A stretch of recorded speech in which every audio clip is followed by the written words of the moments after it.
Bismillahirrahmanirrahim. Assalamualaikum warahmatullahi wabarakatuh. Innal hamdalillah nahmaduhu wa nasta'inuhu wa nastaghfiruh wa na'udzu billahi min shururi anfusina wa sayyiati a'malina. May yahdihillahu fala mudilla lahu wa may yudlilhu fala hadiya lahu. Asyhadu an la ilaha illallah wahdahu la syarika lahu wa asyhadu anna sayyidana wa nabiyyana Muhammadan abduhu wa rasuluhu la nabiyya wa la rasula ba'dahu.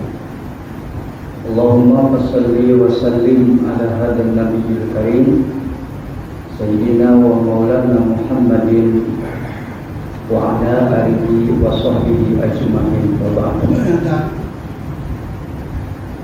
Qala Allah Ta'ala fi kitabil karim wa huwa asdaqul qailin. A'udzu billahi minasyaitonir rajim. Subhanaka la ilma lana illa ma 'allamtana innaka antal alimul hakim. Shadaqallahul azim. Hadratul muhtaramin, para alim ulama, para asatidz di lingkungan Masjid Al-Ruhama, insyaallah dimuliakan oleh Allah Subhanahu wa taala. Alhamdulillah wa syukur ala ni'matillah. Malam hari ini kita berjumpa setelah melaksanakan Idul Adha, masih di bulan Dzulhijjah. Tanggal berapa sekarang? Ya, baru kemarin tanggal 10 diperebutkan. Ya, tanggal 21 ya, 21 besok 22 kita sudah hari.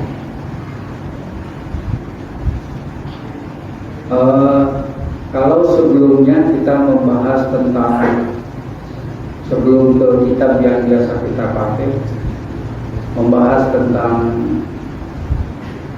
syarat sah rukun niatan kang kurban. Kali ini kita mencoba untuk menjelaskan tentang meneladani. Yang benar itu meneladani apa menteladani? Nah, dua-duanya benar. Karena di Indonesia itu nggak ada patokan. Menteladani karena asal dari kata teladan. Menteladani keluarga Ibrahim alaihissalam. Dan mohon maaf nih, saya baru datang nih, jam 6.45 tuh baru nyampe di rumah dari Garut. Dari Garut itu saya berangkat jam 2 kurang 4.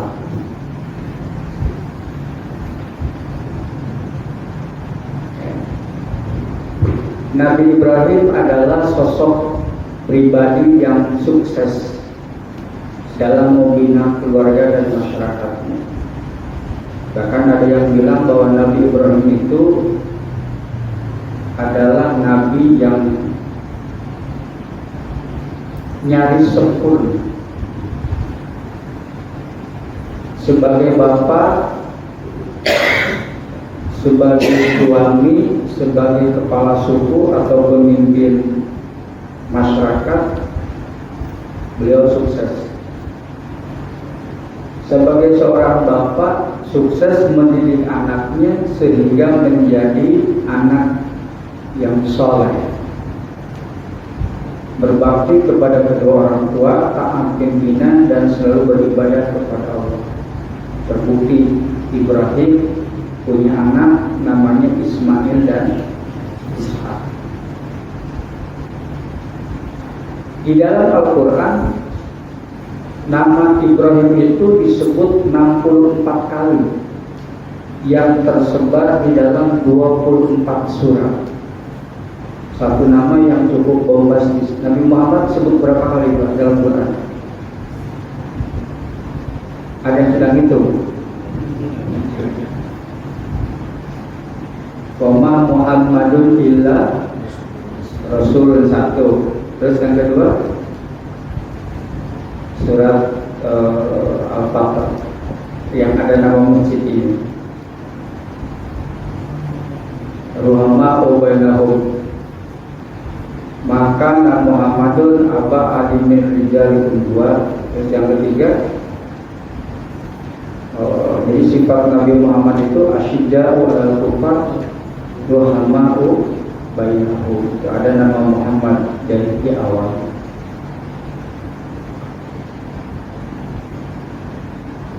Sebagai seorang bapak sukses mendidik anaknya menjadi anak yang soleh. Bahkan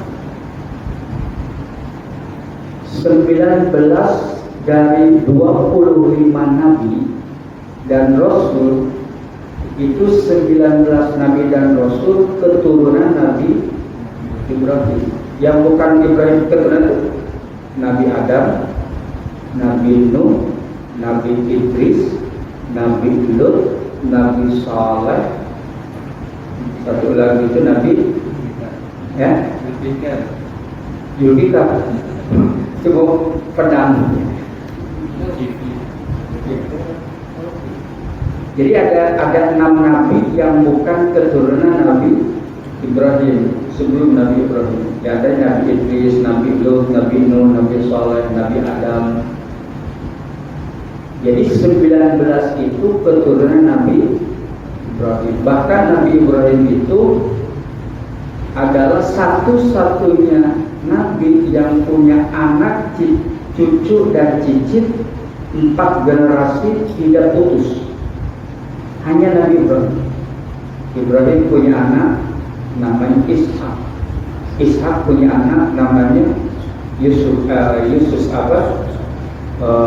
Ibrahim punya anak namanya Ishak. Ishak punya anak namanya Yakub. Yakub punya anak namanya Yusuf. Hanya 4.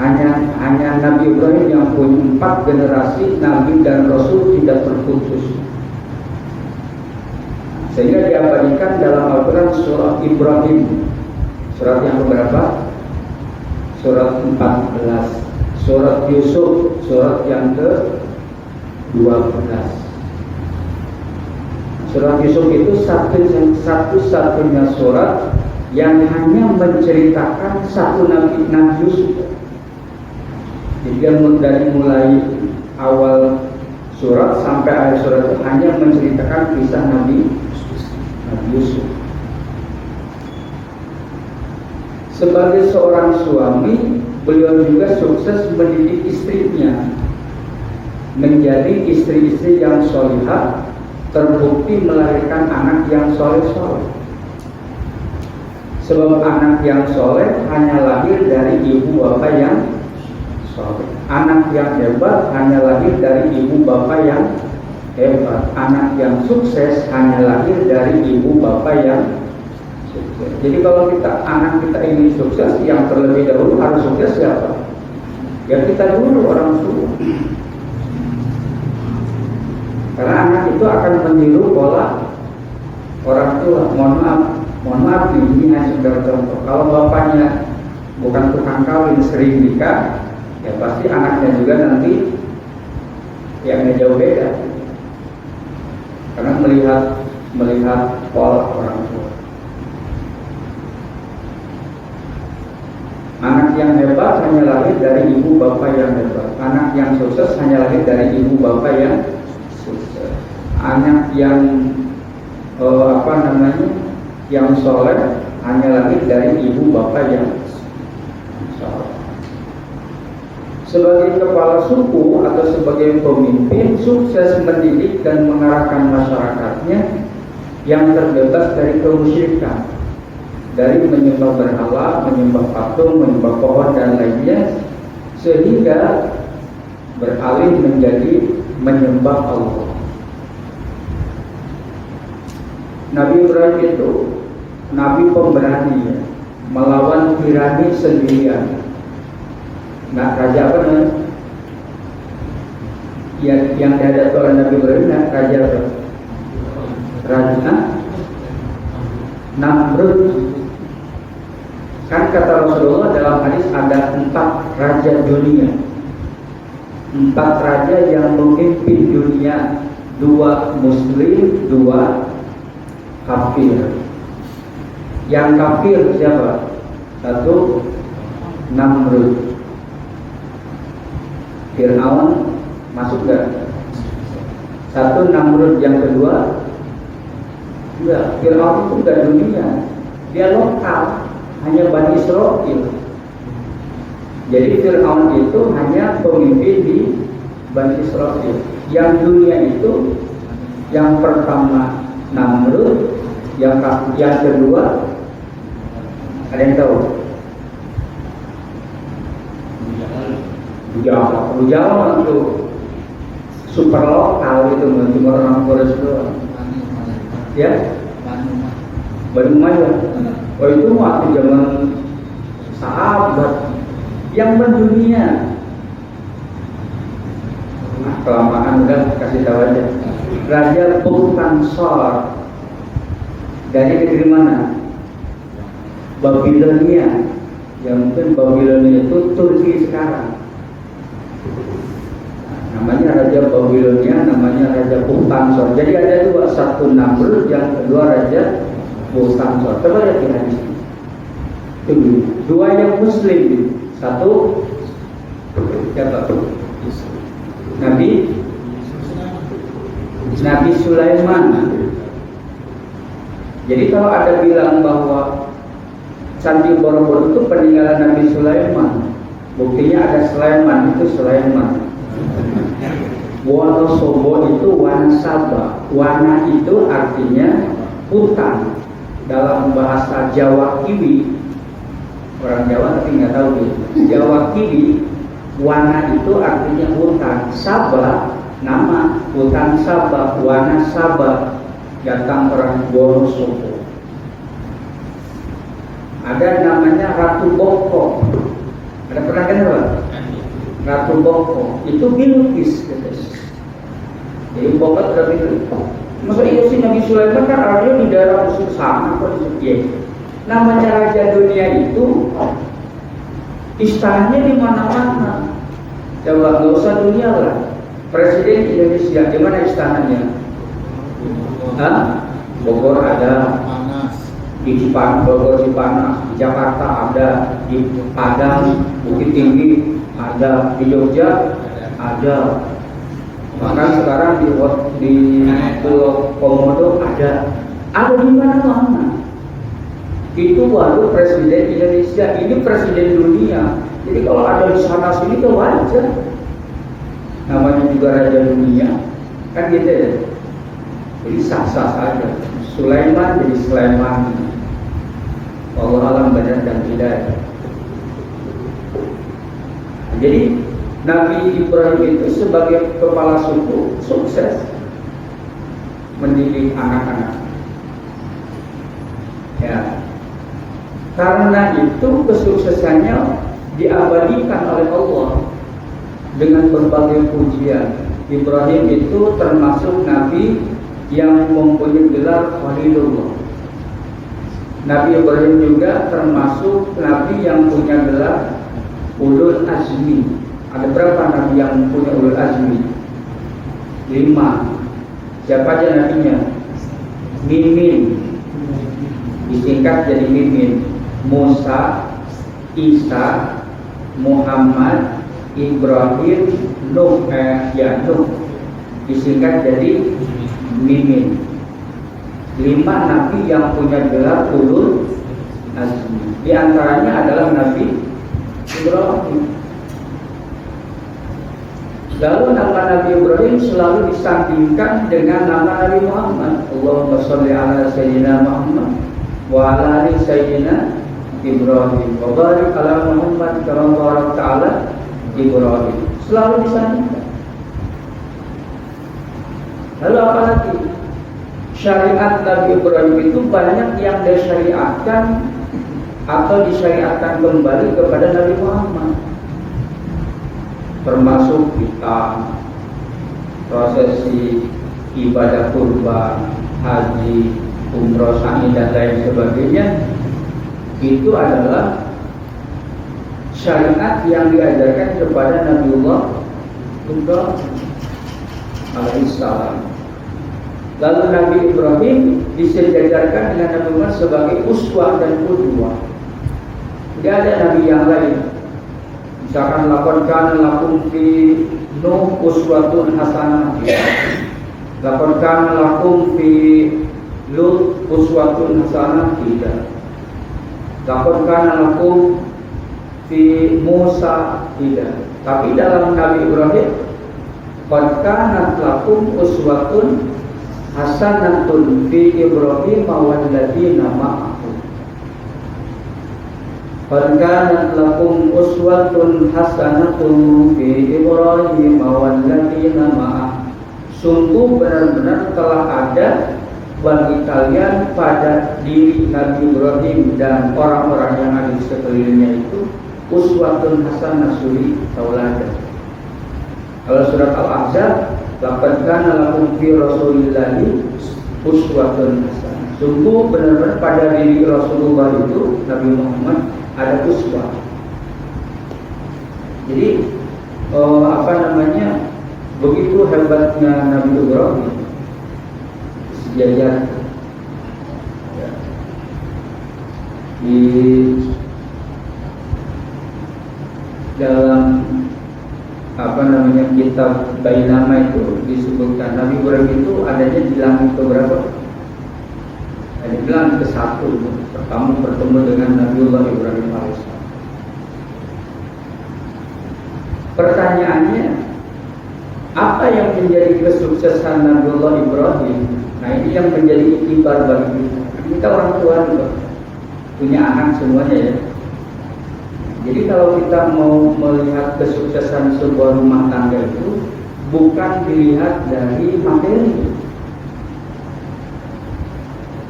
bukan dilihat dari materi, tapi dilihat dari anak-anaknya. Kalau materi itu begini, misalnya kita nanam sebuah pohon, katakanlah jeruk,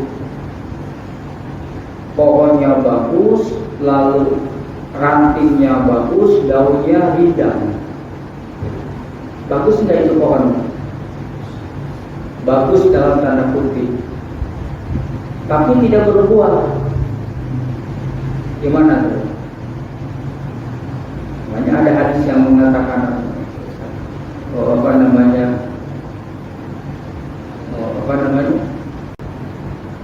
al-ilmu bila amalin kasyajar bila tamarin. Ilmu yang tidak diamalkan itu seperti pohon yang tidak berbuah ya, artinya kurang bermanfaat.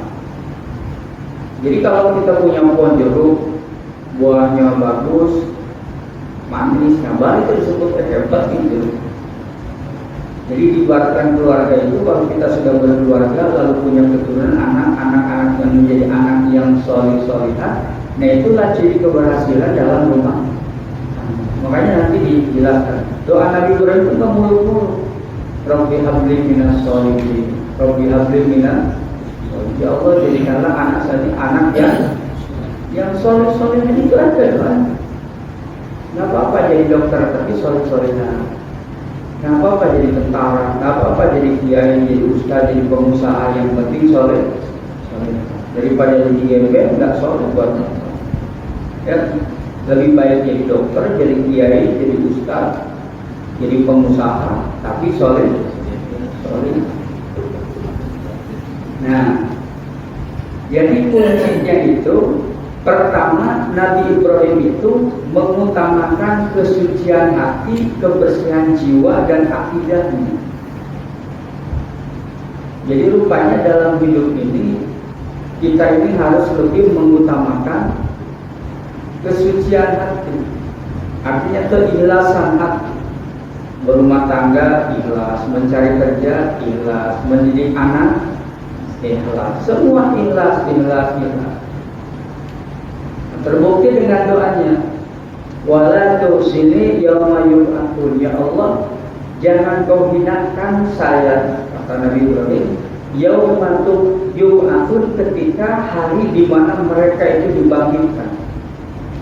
Ya Allah jangan kau hinakan kami ketika dibangkitkan nanti, jangan Allah hinakan. Karena keselamatan yang sesungguhnya nanti, bukan sekarang. Kapan itu? Yaumala yang fa'umalun wala banun illa man atallaha biqalbin salim, yaitu pada hari ketika harta dan anak-anak kita tidak bermanfaat kecuali orang yang membawa hati yang bersih. Jadi keikhlasan. Pekerjaan kita itu akan kelihatan dari keikhlasan hati. Ikhlas tidak? Kalau tidak ikhlas nanti kelihatan. Coba lihat di dalam surah As-Saffat. Wa inna min syi'atihi la Ibrahim idza arabahu bi qalbin salim. Dan sesungguhnya Ibrahim benar-benar termasuk golongan Nabi Nuh. Idza arabahu, dan ingatlah ketika datang kepada Tuhannya bi qalbin salim, dengan membawa hati yang suci, hati yang bersih. Jadi yang dilakukan oleh Nabi Ibrahim itu berangkat dari hati yang bersih. Jadi ini modal kita ya. Apapun yang dilakukan oleh kita, niatnya, nawaitunya lillahi ta'ala.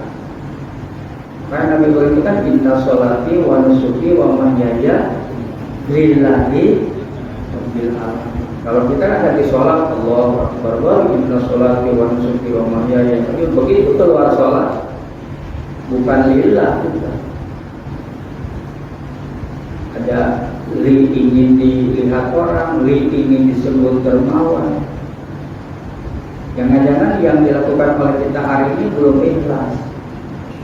Kita rajin bersedekah setiap Jumat, ikut Jumat berkah. Jangan-jangan hanya ingin rezeki kita bertambah, biar rezeki kita nambah banyak sedekah. Itu kata ahli tasawuf nggak ikhlas gitu. Dan bukan karena Allah ingin rezeki banyak. Jangan-jangan sholat duha itu ingin digampangkan rezeki. Jangan-jangan sholat tahajud kita itu ingin popularitas kita naik. Bukan karena Allah di situ. Lantas boleh enggak kalau kita baca surat Waqiah supaya rezeki? Boleh, tapi itu jangan jadi niat. Niat kita adalah karena Allah. Urusan rezeki itu adalah urusan Allah. Seperti sekolah, jangan niat cari ijazah. Sebab ijazah itu ekses. Kita sekolah benar, kuliah benar, pasti ijazah didapat. Ya, niatnya apa? Ya cari ilmu. Nah sekarang ini musim masukin murid baru. Macam-macam kan orang itu niatnya. Nyekolahin ke sini biar jadi ini, nyekolahin biar kan gitu. Kata Pak Robi Gerung, itu yang goceng saya jadi gojek masuk ke UI itu lulusan UI. S2 UI, tapi ya tetap aja jadi tukang ojek. Karena itu sudah ditentukan oleh Allah. Persoalan nanti kerja mereka ya terserah. Saya prinsip begitu. Saya sekolahin anak, kuliah anak, urusan kerja, urusan rezeki Allah yang ngatur. Yang jelas kata Allah, innallaha la yuhibbul mi'ah. Usaha hasil tidak akan mengkhianati usaha. Yakin itu, hasil tidak akan mengkhianati usaha. Jadi seberapa besar usaha kita, sebesar itulah hasil kita. Jadi usaha berbanding lurus dengan hasil berbanding lurus dengan usaha. Ya, makanya ada istilah manjada wajada. Jangan salah nyebut manjada wajanda. Salah itu. Manjada wajada. Siapa yang sungguh-sungguh pasti akan mendapat. Itu konsekuensinya. Jadi niatnya adalah lillahi. Jadi yang pertama tadi berangkat dari hati. Yang kedua, selalu berdoa kepada Allah dengan doa-doa yang terbaik.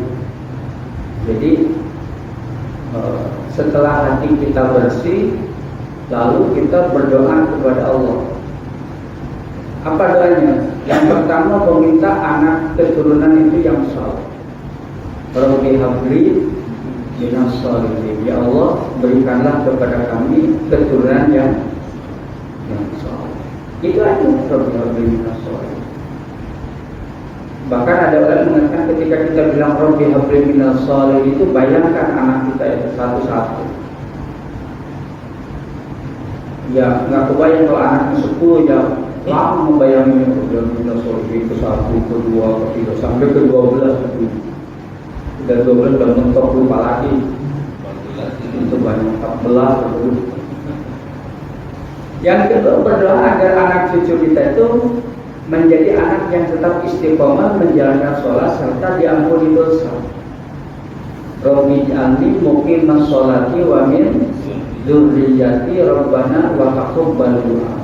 Rabbana firli wal walidayya wal mu'minina yauma yaqumul hisab.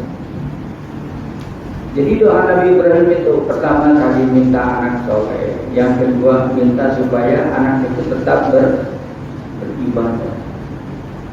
Ya buat apa jadi orang hebat tapi tidak beribadah kepada Allah? Buat apa? Ya. Jadi mohon maaf, ini tak harus minimal. Saya mengamanahkan ke anak saya ini, bilang begini, kamu mau kuliah di mana, mau jadi apa, terserah. Semua juga ilmu Allah. Tetapi jangan lupa satu, tidak boleh meninggalkan sholat. Ya, anak saya yang bontot ini, mohon doanya dari semuanya. Besok tanggal 4 mau berangkat ke Turki. Saya bilang, kamu kesana mau ngapain? Ya pengen belajar ya kayak orang. Saya kasih, kamu kalau kuliah di luar negeri, pertama waktu. Kalau di Indonesia 4 tahun bahkan 3 tahun setengah bisa selesai. Kalau di luar negeri 5 tahun itu paling. Ya, hebat-hebatnya 4 tahun setengah, karena minimal 6 bulan sampai 1 tahun itu harus kursus bahasa dulu di sini. Apalagi di Turki bukan bahasa Arab, bukan bahasa Inggris, tapi bahasa Turki. Jadi harus kursus dulu tuh, minimal 6 bulan, maksimal 1 tahun. Silakan aja, tapi cita-cita kamu silakan, tapi satu, jangan meninggalkan sholat. Bapak jadi orang pintar, jadi sukses tapi nggak sholat. Kalau hanya sekedar pintar, insya Allah iblis itu lebih pintar. Lalu mau ngambil jurusan apa? Bukan? Nah, saya pernah ngomong, Indonesia itu hari ini, mohon maaf, dunia bukan Indonesia. Dunia ini hari ini masih dikuasai oleh IT. Jadi 100 tahun ke depan, dunia ini masih dikuasai oleh ilmu teknologi, internet lah itu bahasa. Maka umat Islam itu harus mampu untuk mempelajari itu. Nah sekarang kita jangankan belajar mengoperasikannya gitu. Punya WA, punya HP, itu hanya 20% Pak HP itu kepakai oleh kita. 80% itu nggak kepakai. Paling apa kita kalau punya HP Android, ya apa, Facebook, Twitter, WA, apalagi paling nonton yang gitu. Itu cuma 20%, 80% itu nggak kepakai itu Pak. Mau Android, mau iPhone, yang berapa tetap aja, karena kita kurang ilmu. Nah, saya juga mikir begini Pak, mohon ini hanya sekedar terjemah komparatif aja. Bapak kalau mau punya rental mobil, kira-kira mikirnya gimana? Susahnya seabrek, untungnya belum tentu untung. Lalu apa rahasia Nabi Ibrahim? Yang ketiga, berdoa agar tempat tinggal aman, cukup rezeki yang halal. Nah, ada yang bertanya begini. Wa iqala Ibrahim rabbi al-hadzal baladan amina warzuq ahlahu minat thamarat. Dan ingatlah ketika Nabi Ibrahim berdoa kepada Allah, Robbi, wahai Tuhanku, ij'al hadza baladan aminan, jadikanlah negara ini negara yang aman, dan berikanlah rizkinya dari buah-buahan. Ada yang nanya begini, Pak Ustaz, kenapa Nabi Ibrahim tidak berdoa begini? Dan berikanlah rizkinya dari gandum, dari korma. Kalau dari kita apa? Padi, jagung. Tapi kok berikanlah rizkinya dari buah-buahan? Saya bilang, mudah-mudahan jawaban saya tidak meleset. Begini, Nabi Ibrahim itu berdoa kepada Allah supaya keturunannya itu keturunan yang serba berkecukupan, orang kaya dan kenapa? Karena buah-buahan itu adalah makanan penyempurna. Jadi kalau orang sudah ada buah-buahan di rumah, pasti itu lauk pauk sudah ada itu. Kan nggak mungkin mau makan cuma ada di situ ada apel, di situ ada melon, lalu ada anggur, sementara nasinya nggak ada. Mungkin nggak? Nggak mungkin. Dan buah-buahan itu adalah lambang kesuburan. Kan tidak setiap orang di rumah ada buah-buahan. Dulu zaman saya di kampung itu cuci mulutnya pakai nasi lagi, orang tidak apa-apa. Habis cuci mulut gitu, orang lain makan buah-buahan, cuci mulut kita mah nasi lagi. Yang buahnya nggak ada. Jadi buah-buahan itu adalah simbol dari kemajuan gizi, simbol dari keberkecukupan. Karena hanya orang yang punya keberkecukupan di rumah yang mampu menyediakan berbagai macam buah-buahan. Dan buah-buahan itu adalah diadakan setelah bahan pokok ada. Nasinya sudah ada, ikannya sudah ada, lauknya sudah ada, lalam sayur sudah ada, semuanya. Habis makan baru di situ. Ada pisang, ada anggur, mungkin ada melon, ada apel, ada macam-macam di situ. Jadi subhanallah luar biasa ya. Nabi Ibrahim itu mintanya tidak, dan berikanlah rizkinya jagung atau gandum, tidak, tapi mintanya buah-buahan. Padahal di Arab itu boro-boro buah-buahan, ya, kurma aja susah dulu gitu kan. Kenapa mintanya buah-buahan? Salah satunya karena buah-buahan itu adalah lambang kesuburan, lambang kemajuan di bidang ekonomi. Itu apa namanya? Jadi yang kedua, senantiasa Nabi Ibrahim itu berdoa kepada Allah, doa supaya anaknya itu, supaya minta anak yang soleh, anak yang tidak meninggalkan sholat, lalu rezekinya dicukupkan oleh Allah. Yang keempat, wajibni wabaniya anak budal as. Nah, berdoa supaya anak cucunya itu dijauhkan oleh Allah dari menyembah berhala, artinya supaya tidak musyrik, menyekutukan Allah. Nah, saya menganalisa ayat ini, ya mungkin hari ini kita menyembah berhala kayak orang enggak ya. Tapi kalau menyembah jabatan, menyembah uang, menyembah popularitas, kan tidak sedikit orang gara-gara jabatan menghalalkan segala cara, sampai musyrik apapun dia lakukan. Naudzubillah min dzalik, hanya ingin mendapatkan jabatan. Ya, korupsi, nipu dan lain sebagainya nggak masalah, nyogok nggak masalah, yang penting mendapatkan jabatan, mendapatkan kekuasaan. Alhamdulillah kita. Makanya berhala-berhala gaya baru hari ini tidak seperti dulu ya modelnya. Yang ketiga, Nabi Ibrahim itu mengutamakan usaha kasab. Ya. Bagaimana kegigihan Hajar ketika berusaha mencari air untuk minum anaknya Ismail, sampai jadi satu prosesi haji yang disebut dengan sa'i antara Safa dan Marwah. Lari-lari itu berapa kilo itu Pak? 500 meter kali 7, hampir 3,5 kilometer lari. 1, 2, 3, 4, 5, 6, 7 dari Safa ke Marwah, baru tahallul di situ. Ada nggak airnya di situ? Waktu Hajar nyari air, Tidak ada. Di mana airnya? Di Hijr Ismail. Ya, sumur Jamrut. Artinya apa?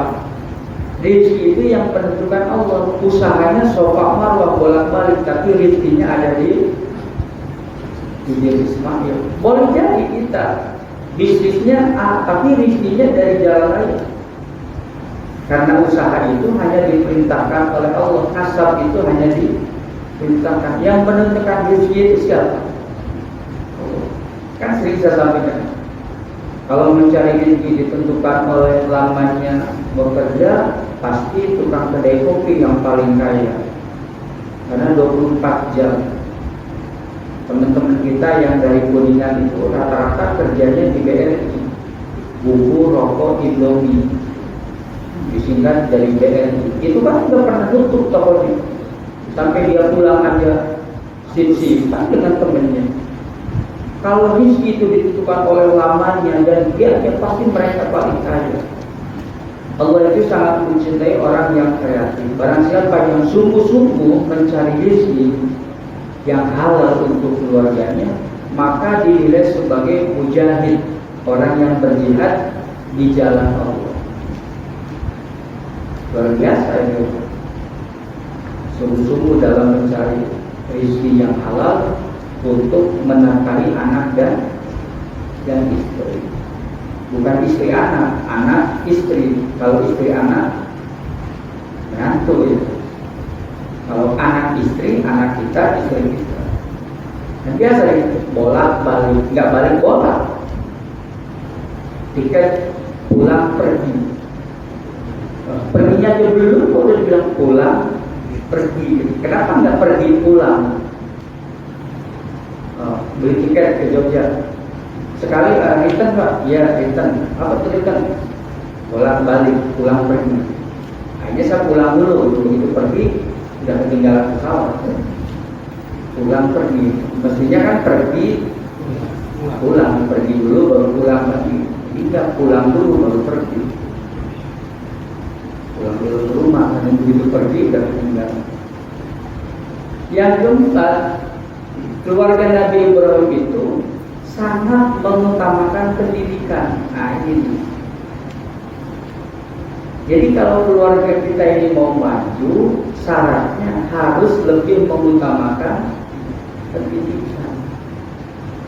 Jadi jangan dianggap sepele ini Pak. Udahlah, tamat SMP udah cukup, yang penting bisa baca. Udah bisa baca, bisa ngitung, udah. Jadi apa sih yang sekolah juga ujung-ujung cari duit, mendingan cari duit sekarang. Bukan itu, tapi itu mengutamakan pendidikan. Nah, saya ini mohon maaf Bapak, ayat ini setelah saya selidiki, rupanya ini ayat yang menjadi patokan konsep pendidikan menurut Badan Pendidikan Dunia.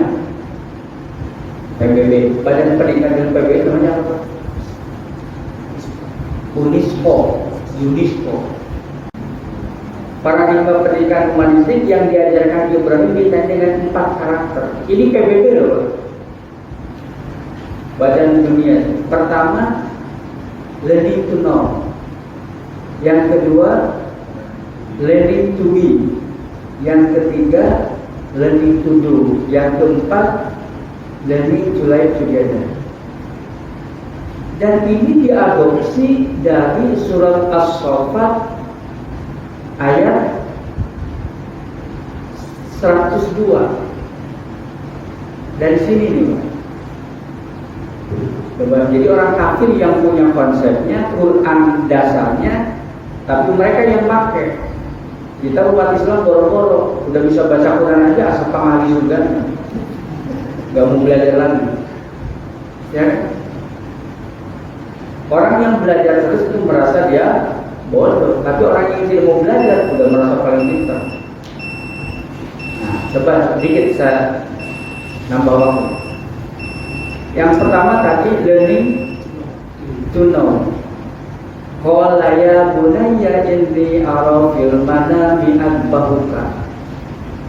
Qala Ibrahim berkata, ya bunayya wahai anakku, inni ara fil manami adbahuka. Saya mimpi menyembelih kamu. Dan pendidik itu loh mengajarkan supaya anaknya itu tahu bahwa bapaknya itu diperintahkan untuk menyembelih dia. Lalu itu loh. Dijawab oleh oleh Ibrahim, tanya lagi, "Fandur mada tara?" Menurut kamu bagaimana?